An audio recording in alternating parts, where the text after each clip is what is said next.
the height of their power, every great empire shared the same dangerous illusion, the belief that decline was impossible. Rome felt untouchable. Britain ruled a quarter of the world. Greece thought collapse belonged only to the past. Yet each of them fell, not to foreign armies, but to a silent enemy they created themselves: debt. And now, for the first time in generations, the United States is beginning to show the same signals, the same pattern, the same pressure building beneath the surface. So the real question is, what happens when the world's strongest nation enters the final stage of the debt cycle? History rarely announces disaster with a trumpet. It arrives quietly, disguised as progress, wrapped in confidence. And at the peak of its glory, ancient Rome ignored every warning. Government spending exploded, growing almost 10 times faster than real economic output. Taxes rose to crushing levels. Silver coins were melted down and diluted until they held barely a fraction of their original value. Prices spiraled. Wages collapsed. Trust evaporated. What looked like strength was only debt, piling, swelling, suffocating the empire from within. Citizens felt it first. Savings turned worthless, food prices doubled, and landowners fled the cities. Meanwhile, officials insisted everything was under control. The empire's armies were still large, its borders still wide, its reputation still powerful.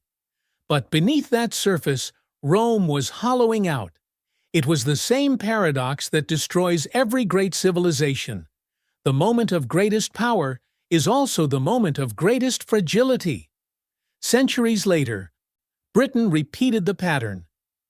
After World War II, its national debt soared to nearly 240% of GDP, a number so large it forced the empire to dismantle piece by piece. The pound lost its dominance. The United States rose to replace it. An empire built over centuries unraveled in a single generation. And then came Greece. Modern, democratic, and convinced collapse was a relic of ancient history. Yet in just a few years, its economy contracted by 25%, wiping out decades of growth. Streets filled with protests. Banks closed. Trust collapsed faster than any statistic could measure. Across time, across continents, the same invisible force appears at the peak of every empire. Debt grows faster than power. Confidence turns into complacency. And collapse begins long before anyone recognizes it. History is not subtle, but we often are blind. History does not repeat perfectly, but it repeats precisely enough to be terrifying. When you examine every major empire, from ancient Greece to Rome to Britain, you'll see the same 5-stage cycle playing out with mathematical consistency. 1. Stage 1. Confidence. The empire rises, builds wealth, and gains global trust. 2. Stage 2. Excess. Prosperity breeds entitlement. Spending accelerates. 3. Stage 3. Debt expansion. Debt becomes the silent engine keeping the system alive. 4. Stage 4. Internal fracture. Inflation, mistrust, and political division grow. 5. Stage 5. Crisis, reset. A sudden shock exposes years of silent decay. Collapse, or transformation, becomes unavoidable. This cycle never announces itself. But when you map it across civilizations, the similarities are almost identical. Example 1. Ancient Greece, the first debt default, 5th–3rd century BCE. Greece was once the financial center of the ancient world. Its city-states borrowed heavily to fund naval power, cultural expansion, and wars. In Stage 1, Athens became the symbol of wealth, philosophy, and democracy. But success led to Stage 2, excess. Massive projects like the Parthenon pushed public spending far beyond sustainable levels. To maintain influence across the Aegean, Athens demanded tribute, borrowed more, and assumed prosperity would last forever. By the time they entered Stage 3, debt had become the backbone of the empire. But wars with Sparta drained the treasury. Trade weakened. Income fell. Then came stage 4. Fracture, inflation surged. Citizens revolted. Trust in leadership collapsed. Athens defaulted on its debts, the first recorded sovereign default in history. Stage 5 arrived quickly. Athens surrendered, lost its empire, and never regained its former influence. What destroyed them wasn't the battlefield, it was the debt underneath it. Example 2.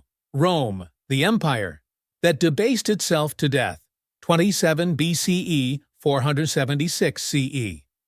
Rome's collapse is often blamed on invasions, but the real fall began centuries earlier with economics. During Stage 1, Rome's wealth seemed limitless. Conquests brought gold, slaves, and trade. Taxes were low. Public trust was high. But expansion bred excess. Emperors funded extravagant games, public buildings, and a massive military. Spending grew out of control, 10 times faster than real economic output. When Rome reached Stage 3, it turned to the easiest tool available: currency debasement. Silver content in coins dropped from 95% to less than 5%. Soldiers demanded higher pay, prices soared, savings vanished. Rome was living on borrowed time and borrowed money. By Stage 4, the empire fractured from within. Provinces rebelled. Tax burdens became unbearable. The middle class collapsed. Inflation reached catastrophic levels. When Stage 5 arrived, the collapse seemed sudden, but it had been unfolding quietly for a century. The Western Empire fell not because it was conquered, but because its economic foundation had already disintegrated. Example 3. The British Empire, the debt that ended global dominance, 1700s–1945. Britain's rise during the Industrial Revolution marked a new era. Stage 1 was defined by innovation, colonies, and global trade. The British pound became the world's reserve currency.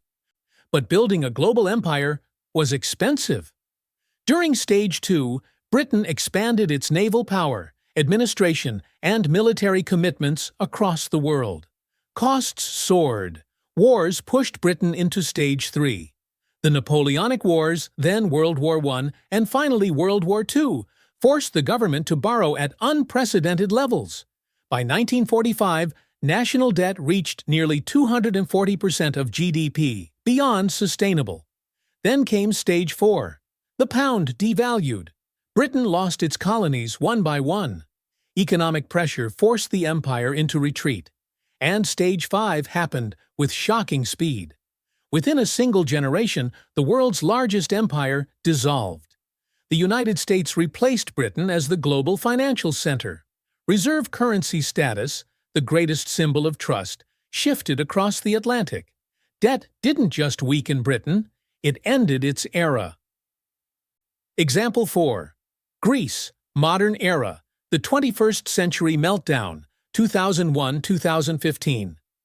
For decades, modern Greece enjoyed the fruits of Stage 1 and 2, trust from the European Union, cheap credit, large public spending, and rising living standards. But entering the Eurozone gave Greece access to enormous borrowing. Stage 3 accelerated fast.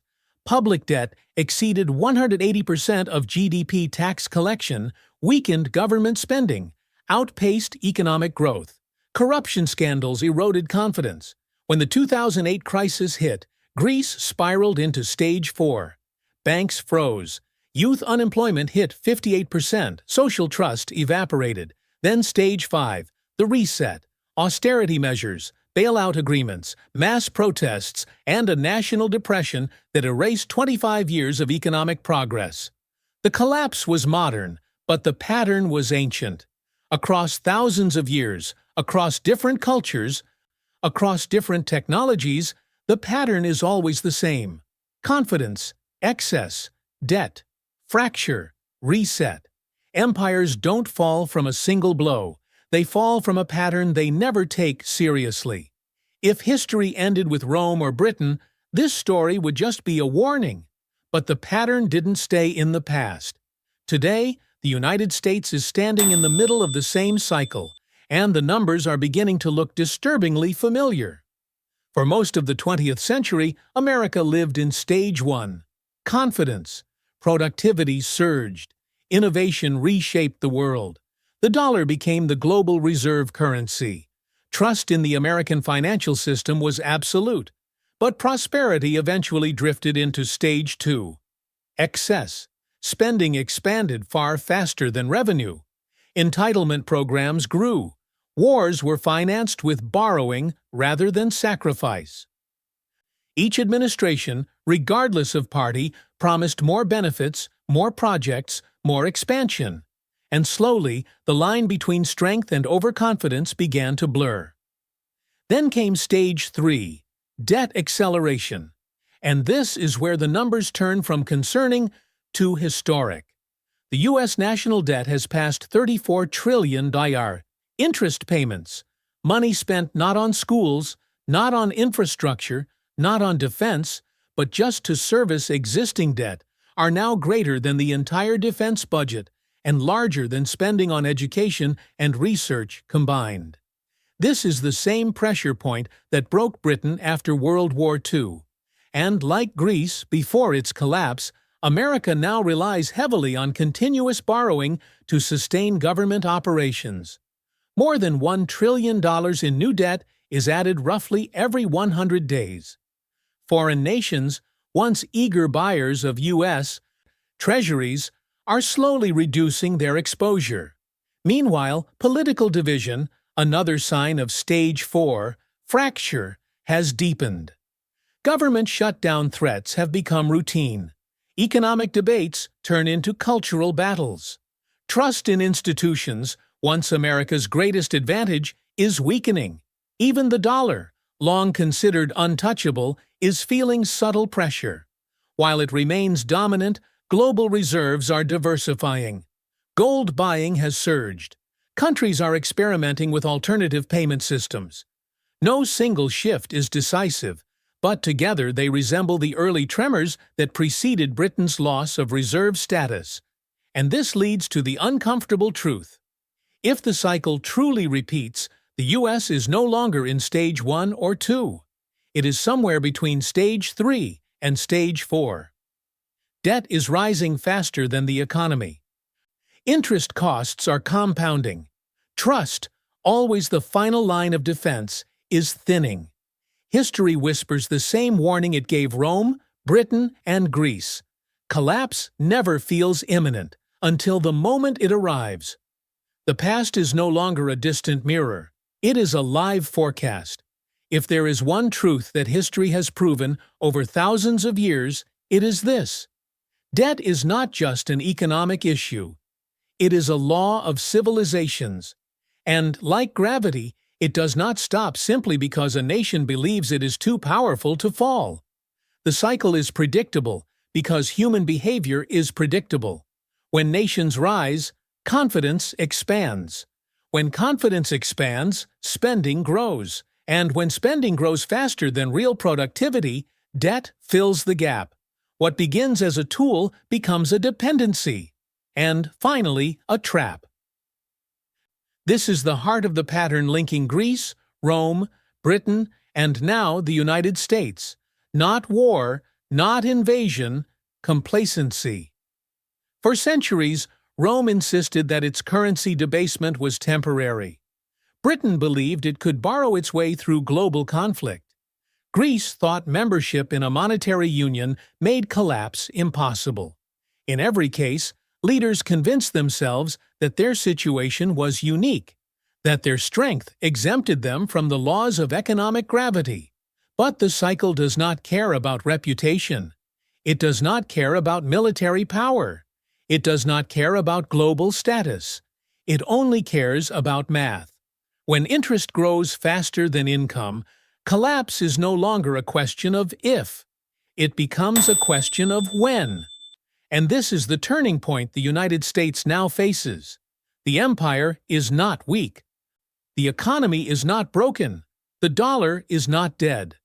But the trajectory, the direction, is following the same curve that once reshaped civilizations. Why does this pattern always hold true? Because money is trust, and debt erodes trust long before it destroys economies. When citizens see rising prices, they question leadership. When foreign nations see rising debt, they question stability. When investors see rising interest costs, they question sustainability. And once trust cracks, even slightly, the entire system begins to weaken. Silently at first, then violently. This is why empires fall slowly, then suddenly. The slow part is the build-up. Borrowing, spending, promising, deflecting. The sudden part is the moment confidence breaks. Rome looked strong the year before it fell.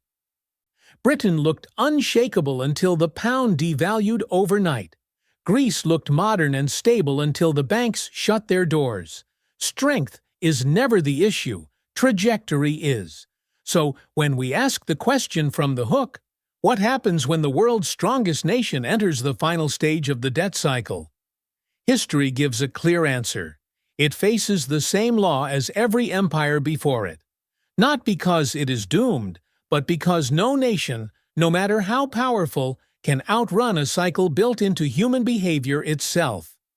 Debt is not destiny, but ignoring it always is. History is not a prophecy, it is a teacher. And like all great teachers, it leaves the same lesson on the table for every generation. Strength without discipline eventually becomes fragility. The United States is not Rome. It is not Britain. It is not Greece. It has more innovation, more talent, more tools, and more resilience than any empire that came before. But even the strongest foundations can crack if pressure builds long enough. And pressure does not disappear simply because we choose to ignore it. Maybe the real threat isn't collapse. Maybe it's complacency, the quiet belief that someone else will fix it, or that it won't happen in our lifetime. That is exactly the belief every past civilization held, right before the cycle completed. So the question is no longer, can it happen here? History has already answered that. The better question is, where are we in this cycle? At the turning point? Near the peak? Or already sliding into the stage where debt grows faster than solutions? And more importantly, what are we willing to do before history decides for us? No empire falls because it lacks strength. Empires fall because they wait too long to act. The next chapter of the cycle hasn't been written yet, and that means there is still time. Time to reflect, time to prepare, time to choose a different ending than the ones that came before. History shows the pattern, but the future is still unwritten, and it belongs to those who pay attention. If you want to follow how this cycle unfolds, and how past patterns may shape the world ahead, stay with me. The next stories will dig even deeper into the forces that build empires and the pressures that break them.